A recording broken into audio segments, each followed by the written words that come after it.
He repaired the twin alien girls' ship. The girls said, "Stay with us forever." Elias had learned long ago that forgotten places were kinder than busy ones. The trade moon of Kelt 9 was barely marked on most star charts. A gray rock circling a dying star, useful only because old shipping lanes passed close enough to dump their broken dreams there.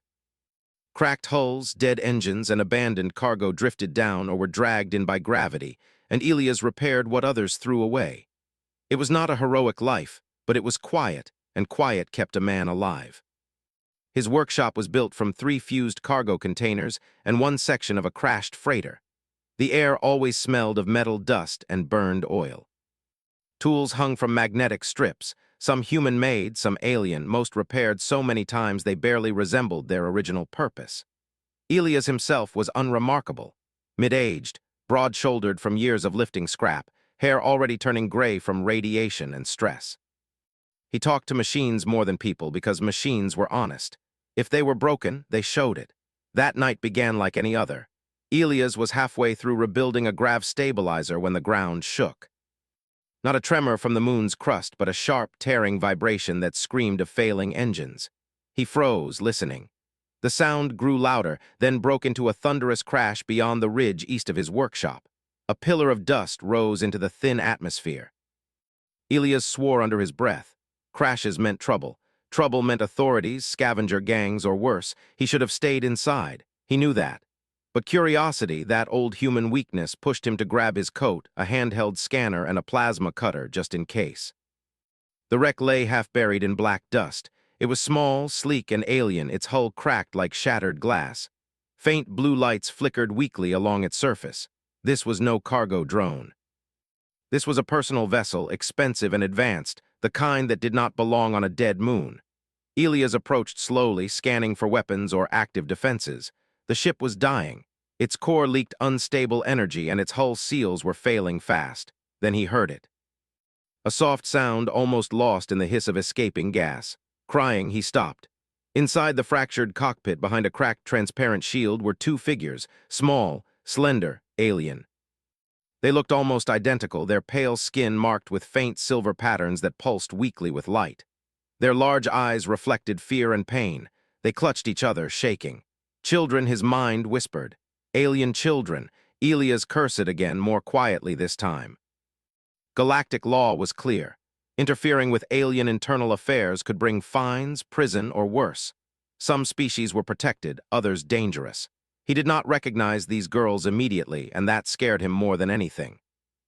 The ship gave a warning chirp, then another system failed. Elias did not think anymore. He moved. He cut open the damaged hatch carefully, venting pressure slowly. The girls flinched but did not scream. One of them raised a trembling hand as if to shield the other. The sight hit Elias harder than any weapon could. "It's okay," he said, his voice calm despite his racing heart. "I'm not here to hurt you." They did not understand his words, but they understood his tone. Fear softened just a little. The ship's translator flickered on weak power. A small, broken voice echoed from it. "System failing, please," Elias nodded. "Yeah, I see that." He worked fast. He stabilized the core with a manual bypass, sealed the worst hull breach with emergency foam, and redirected power to life support. It was rough, human-style engineering, nothing elegant, but it held. The lights inside the ship steadied. The girls stared at him like he was performing magic. Once the immediate danger passed, Elias stepped back. "You're safe for now." The translator tried again. This time the voice was clearer, though still distorted. "You human?" Elias blinked. "Yes." The girls whispered to each other in their own language, fast and sharp. Then one spoke again. "You should not help us." Elias shrugged. "Too late." That answer seemed to confuse them even more. He helped them out of the cockpit, wrapping them in spare thermal blankets. Their bodies were cold, lighter than he expected. They moved carefully like creatures used to being watched. He noticed faint scars along their arms, symmetrical and precise, not accidents, procedures. "My name is Elias," he said slowly. "I fix broken things." One of the girls tilted her head. "We are Lyra and Loon." Twins, he thought, definitely twins. He guided them toward his workshop, keeping a careful distance so as not to scare them. They looked around with wide eyes, taking in the piles of scrap, the tools, the patched walls. This place must have seemed primitive to them. When they entered, Lyra whispered, "This structure is unsafe." Elias smiled faintly. "Still standing." He gave them warm nutrient packs, adjusted for unknown biology as best he could. They hesitated, scanning the food, then watched him eat from one first. Only then did they try it. Their expressions shifted from suspicion to surprise. "This is good," Loon said quietly. "Yeah," Elias replied. "Funny how that works." As the hours passed, Elias examined their ship more closely. The damage was severe but not impossible. The core design was advanced, modular but rigid. It lacked redundancy. Perfect engineering on paper, fragile in reality. Human ships were ugly, patched, adaptable. They survived because they could fail in small ways and keep going. Elias realized something important then. These girls came from a culture that hated imperfection. When he told them he could repair the ship, their reaction shocked him. They did not look relieved. They looked afraid. "You must not," Lyra said quickly. "If we return, we will be taken." "Taken where?" Elias asked. Loon looked down for correction. Elias felt anger rise in his chest, slow and heavy. He had seen that word used before. It never meant anything good. "You're kids," he said. "You shouldn't be afraid of going home." Lyra met his eyes, and for the first time her gaze was sharp and old beyond her years. "In our people, weakness is removed."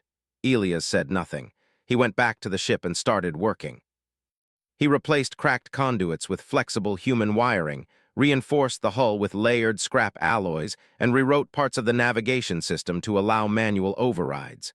The ship resisted him at first, its systems rejecting foreign solutions. Elias ignored that. He forced compatibility the same way he always did, by making it work anyway.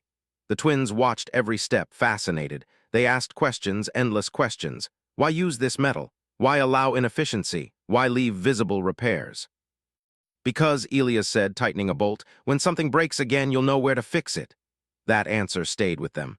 Hours turned into days. The ship became stronger than it had been before, faster, more flexible, alive in a way it had never been. But danger was coming. Elias picked up faint signals on his scanner. Long range. Searching. Someone was looking for the ship. He did not tell the twins at first. He did not want to see that fear return to their eyes. Instead, he worked faster, slept less, and prepared defenses around his workshop. Traps made from old mining equipment. Power surges rigged into scrap piles. Nothing elegant, all effective. On the fourth night, Lyra approached him quietly. "You are afraid." Elias paused. He smiled, a little. "Why do you continue?" she asked. "There is no benefit." Elias thought for a moment. Then he said the truth. "Because someone has to." The twins exchanged a look, something silent and deep passing between them. When the ship was finally ready, its engines hummed with steady power. It could leave at any moment. Elias stood back, wiping grease from his hands. "You're good to go." They did not move. Loon stepped forward. Her voice trembled, but she did not look away. "Stay." Elias blinked. "What? Stay with us," Lyra added softly. "Forever." The words hung in the air, heavier than any threat. Elias laughed once, short and uncertain. "You don't mean that." "We do," Loon said. "You repaired more than our ship." Outside, unseen by any of them, a shadow passed over the moon.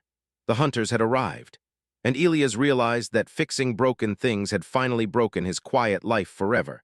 The shadow that passed over Kelt 9 did not touch the ground, but Elias felt it anyway.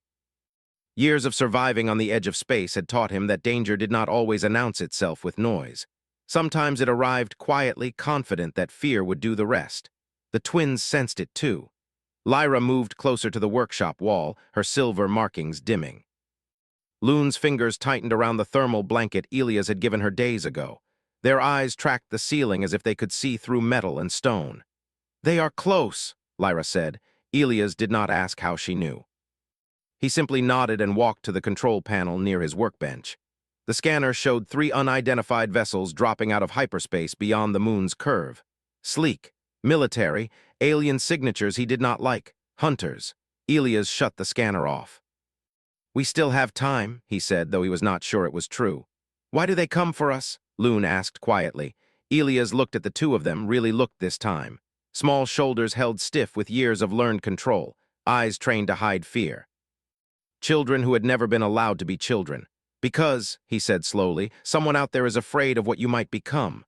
Lyra frowned. "Fear is inefficient." "Yeah," Elias replied. "Doesn't stop it from running the galaxy."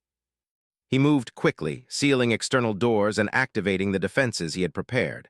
Old mining drones powered up, clumsy but strong.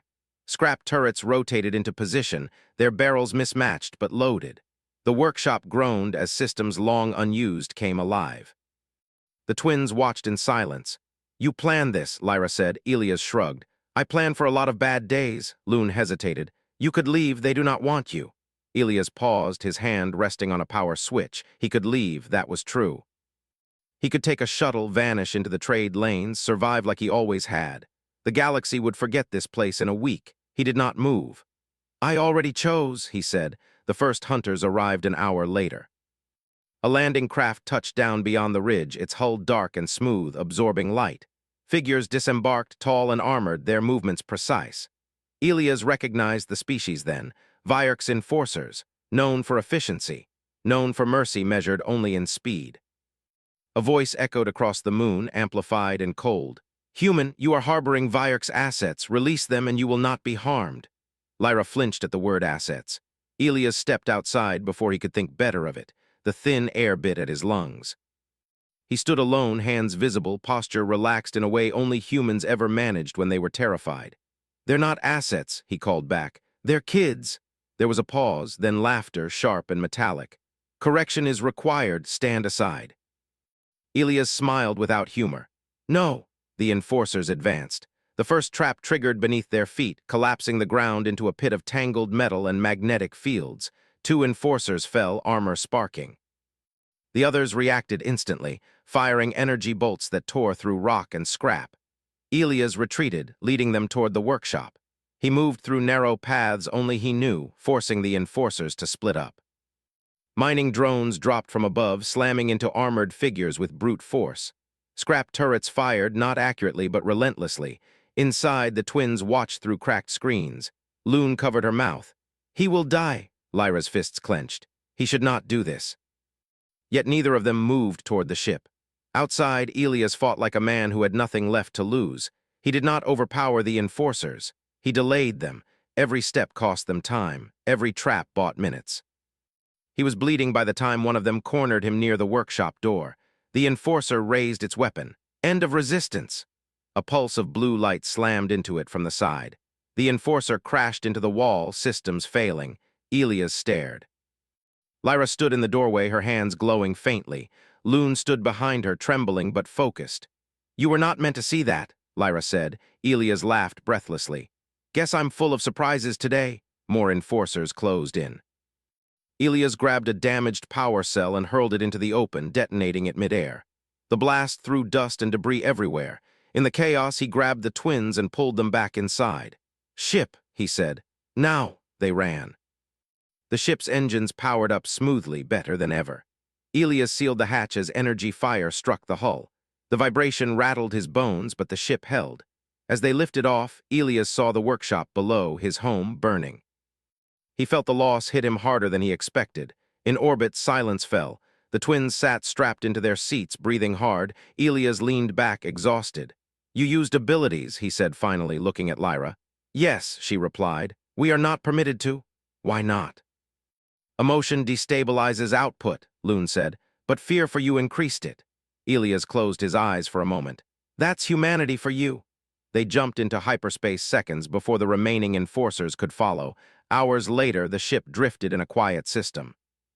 Repairs held, systems stable. For the first time since the crash, there was no immediate threat. The twins sat across from Elias in the small common area. They looked different now, less distant, more present. "You lost your shelter," Loon said softly. Elias shrugged. "I've lost worse." "That is untrue," Lyra said. "Your emotional response contradicts your words." Elias smiled sadly. "Told you we're messy." There was a long silence. "Why did you really help us?" Lyra asked. Elias considered lying, then he decided not to. "Because when I was young, no one helped me, and I promised myself that if I ever got the chance, I would be better than that." The twins absorbed that quietly. "Our people do not understand that choice," Loon said. "They believe strength comes from removing weakness." Elias leaned forward. "Strength comes from protecting it." Something shifted in the air then, not physically but deeply. The twins looked at each other, their silent bond tightening. "We cannot return," Lyra said. Elias nodded. "Figured." "They will hunt us," Loon added. Yeah, Elias replied. Also figured. Another pause. Then, Lyra said carefully, we will go somewhere else, somewhere new. Elias smiled faintly. Plenty of galaxy left. Loon's voice was barely above a whisper. With you? Elias looked at them, really looked at them. Two alien girls who had trusted him with their lives, who had chosen uncertainty over cruelty, who had asked him to stay forever. He felt something settle inside his chest. Heavy, right. Okay, he said. Far away, deep within Vyark's space, alarms began to sound. Reports flooded command centers, 2 heirs missing, a human involved, resistance encountered. For the first time in generations, the Vyark's leadership felt something they had long erased from their calculations: concern. And as Elia's ship drifted toward the unknown, the galaxy took its first quiet step toward learning what humans truly meant when they refused to abandon someone. The ship moved through empty space, far from trade lanes and patrol routes. Stars stretched into lines, then settled back into quiet points of light as the jump ended. For a long time, no one spoke. The hum of the engines filled the silence, steady and calm, like a slow heartbeat.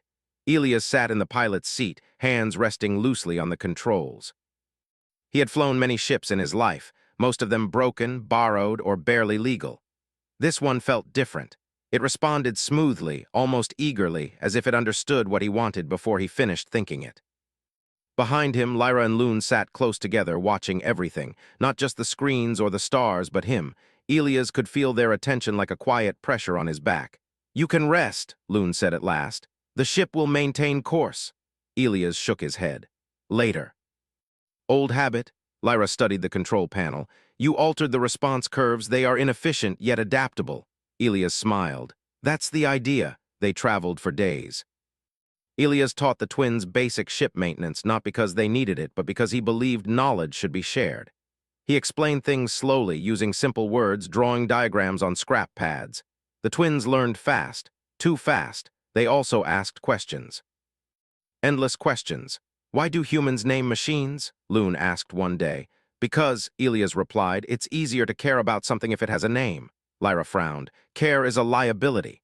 Only if you think survival is the only goal, Elias said. The twins did not argue, but they remembered. As time passed, Elias noticed small changes. Loon laughed once, a short, surprised sound that seemed to shock her more than anyone else. Lyra began leaving her markings unhidden, letting the silver patterns glow softly instead of suppressing them. They slept more, ate more, and stopped flinching at every sudden noise. But the danger did not fade. Elias picked up fragmented signals at the edge of sensor range.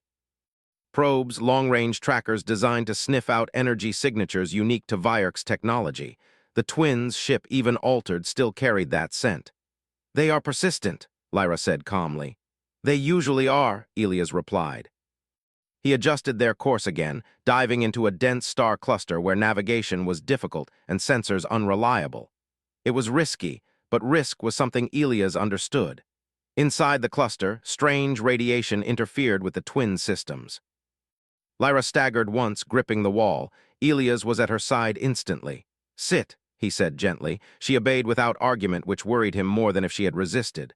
I am unstable, she admitted. Emotional variance exceeds tolerance. Elias knelt in front of her. You're not broken. That is not logical. Neither is panic, he replied, but it still happens. Loon watched, eyes wide.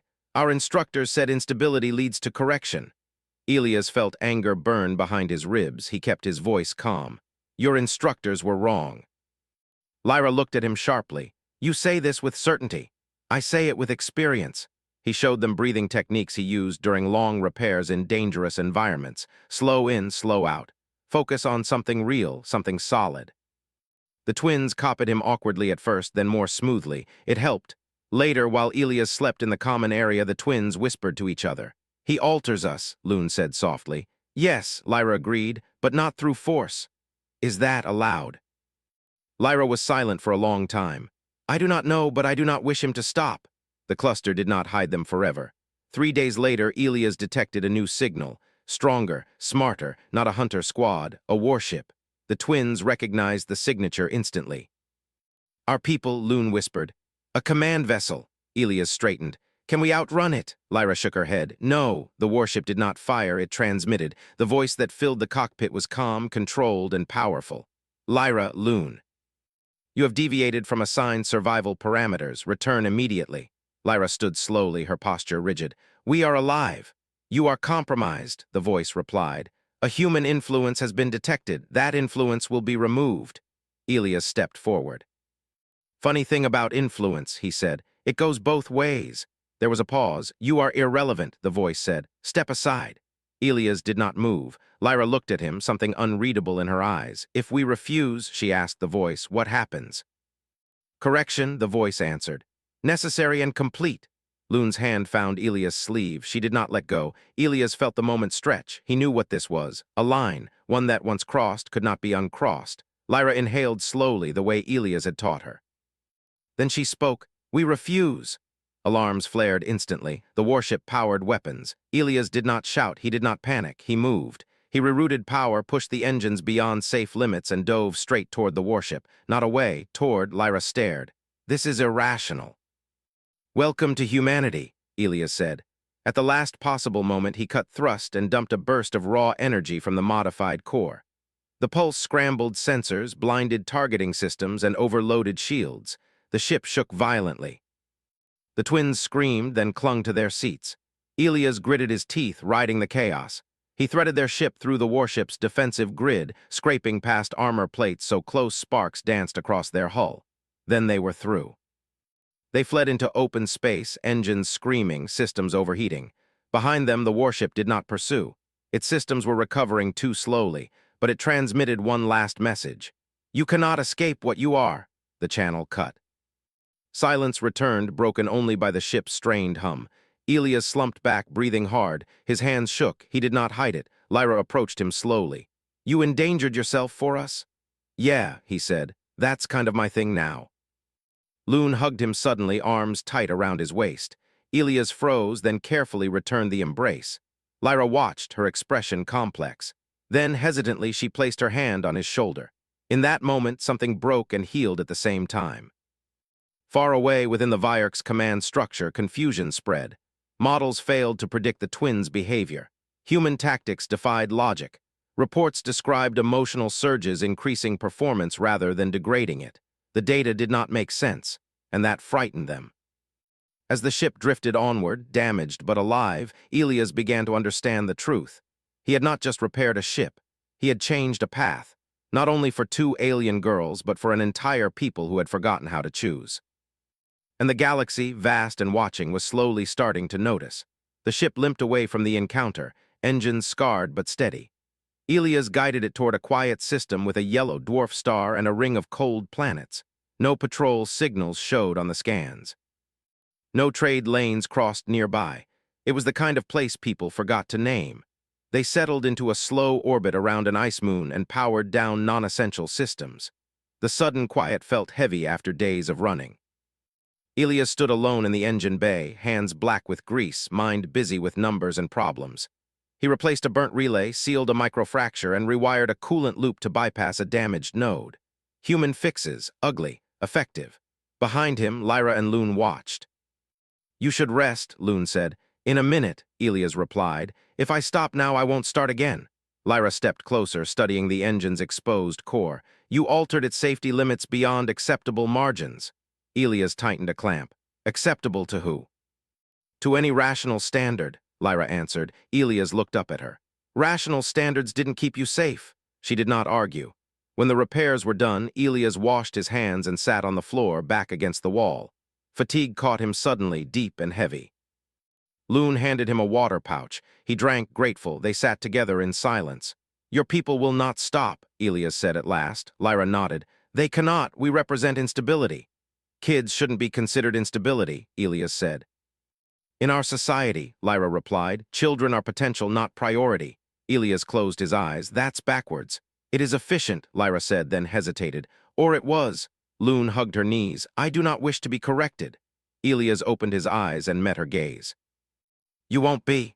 The words were simple, but they carried weight. Loon believed him. They stayed on the ice moon for days. Elias taught the twins how to patch hull plating with layered scrap, how to reroute power without blowing a fuse, how to listen to a ship and feel when something was wrong. In return, the twins showed him advanced diagnostics, compact energy shaping, and methods to stabilize reactors far beyond human tech. They learned together, but tension grew beneath the calm. Lyra began experiencing sudden surges, brief flashes of power triggered by emotion. Lights flickered when she grew angry, consoles warmed when she was afraid. Once during a nightmare, the ship's gravity shifted and threw Elias against a wall. He was fine. The fear in Lyra's eyes was worse. "I am dangerous," she said, voice tight. "You're human adjacent," Elias joked weakly. She did not smile. "Our instructors warned us," she continued.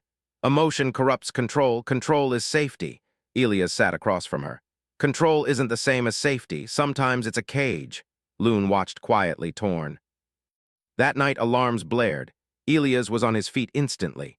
The sensors showed a single vessel exiting hyperspace at the edge of the system, not Vierks, unknown. The ship transmitted a narrowband signal. Old, simple, a distress call. Elias frowned. Someone's in trouble.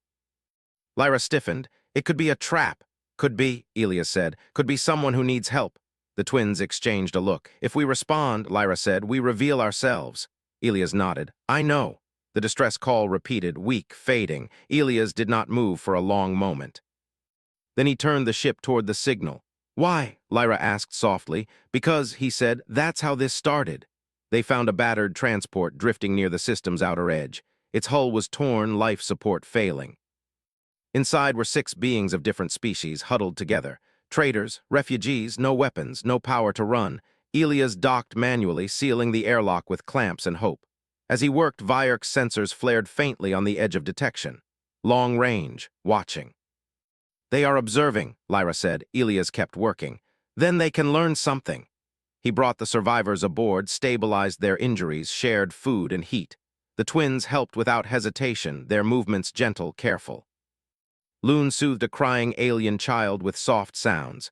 Lyra reinforced a failing brace with glowing hands, power controlled and calm. The survivors stared at them in awe. "You saved us," one whispered to Elias. Elias shook his head. "We did."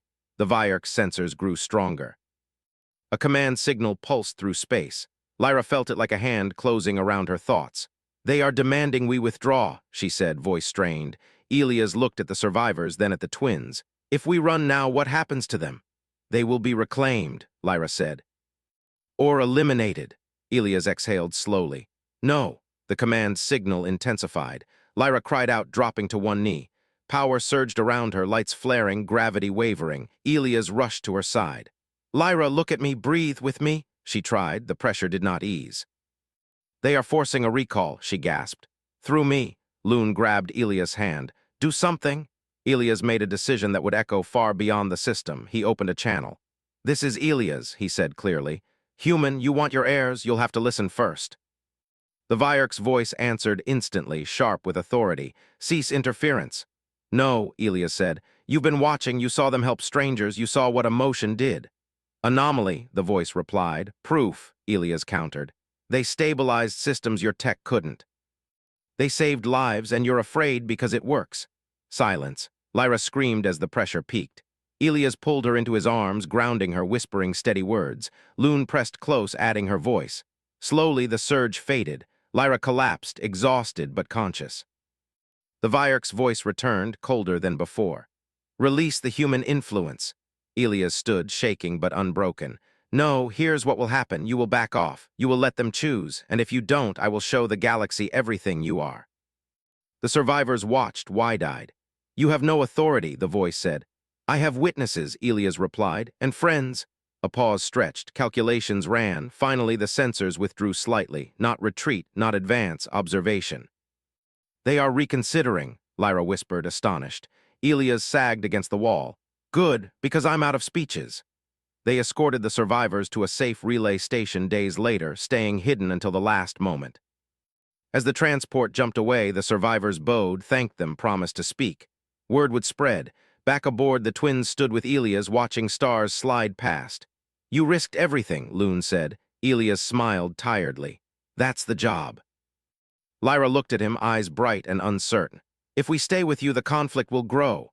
Elias met her gaze. "If you leave, it won't end." She nodded slowly. In the depths of Vierk's space, councils argued. Data conflicted with doctrine.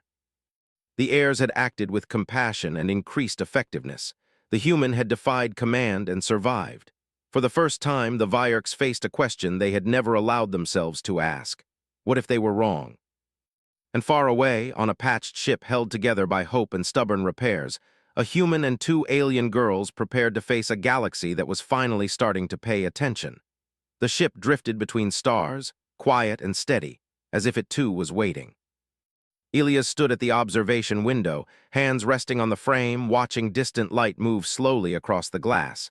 He looked older now, not weaker, but shaped by choice. Every decision since the crash had carried weight, and he felt all of it. Behind him, Lyra and Loon were not whispering anymore. They sat openly at the navigation table, discussing routes, probabilities, and something new that did not appear in any calculation: hope. The galaxy was changing, slowly, unevenly, but it was changing. News traveled faster than ships. The traders they saved spoke. Data logs leaked. Footage spread of two Vierks heirs using emotion to stabilize systems, to save lives, to choose mercy over efficiency. Other species watched with interest, some with fear, some with anger. The Vierks Council fractured. Some demanded immediate retrieval and correction. Others demanded silence. A few, very few, began to question everything they had been taught. And at the center of it all was one human. Elias felt the next confrontation before it arrived. The ship's sensors confirmed it minutes later. Multiple signatures, not hunters, not scouts, a delegation. "They are coming in the open," Loon said softly. Lyra's markings glowed faintly, steady and controlled. "This is not force, this is uncertainty," Elias exhaled. "That's new for them." The Vierks vessels arrived without weapons charged. Their hulls reflected starlight like mirrors, clean and untouched. A transmission request followed, formal and precise. Lyra looked at Elias. "If we answer, there is no return to hiding." Elias nodded. "We stopped hiding a long time ago." The channel opened. An elder appeared on the screen, tall and sharp-featured, eyes bright with intelligence and restraint. "Lyra, Loon, you have caused disruption." Lyra stood. "We have lived." A ripple passed through the elder's expression. "You have disobeyed doctrine." "Yes," Lyra replied, "and we are stronger for it." The elder's gaze shifted to Elias. "Human, you are the source of deviation." Elias stepped forward. "I'm the result of it. You already had cracks." Silence followed, not hostile thinking. The elder spoke again. "Return with us, not for correction, for dialogue." Loon's breath caught. "Is that true?" "For the first time," the elder said, "we do not know the correct outcome. That demands examination." Elias felt the moment settle. This was it, not victory. Not surrender, something harder, choice. He looked at the twins. "You don't have to go." Lyra met his eyes. "If we do not, nothing changes." Loon nodded, fear and courage tangled together. "But we do not go alone." The elder hesitated. "The human comes," Lyra said firmly. The pause stretched. Then slowly the elder inclined their head. "Accepted." The journey to Vierk space was tense but uneventful. When they arrived, Elias expected cold halls and armed guards. Instead, he saw something unexpected. Watching eyes. The twins were not dragged or restrained. They walked openly, Elias between them, through corridors lined with Vierk citizens. Some stared with hostility, others with curiosity, a few with something close to wonder. The council chamber was vast and silent. Elders sat in a wide circle, their attention sharp.